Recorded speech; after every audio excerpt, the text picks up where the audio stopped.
My name is Emil Diorio, and I'm standing in a place that's important to me personally and to Coordinated Health. My days here taught me a lot about patient treatment that started with the athlete. It was in the very first year that we all recognized that Dr. Diorio was a visual learner and teacher, starting with our student athletes very simply using a piece of paper, pen, and/or a marker. This is where his engineering and his art backgrounds really came out as an orthopedic surgeon, because now he'd start drawing with these grease board pencils and flip charts, and he'd have all different colored kind of markers and force vectors and arrows and fulcrums bending and going all over the place. It was his first way of ensuring that the athletes were part of the solution, and he was building trust as a team physician.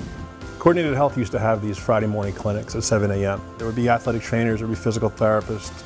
They would talk about this certain topic, but we were educating not just the clinicians that were right there, but the clinicians right there bought into his whole philosophy of patient first and patient education. And just being able to educate them in that moment and instant is relief towards anxiety, and that's comforting to them, that's satisfying to them. Most importantly, the athletic side of them is still part.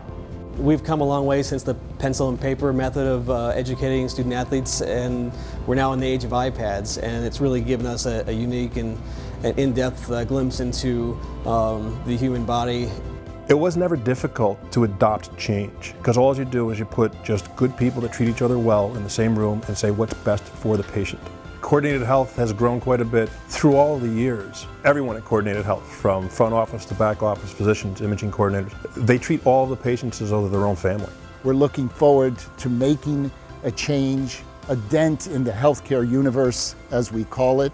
But so much of that passion started, and for me personally, remains here in the athletic programs.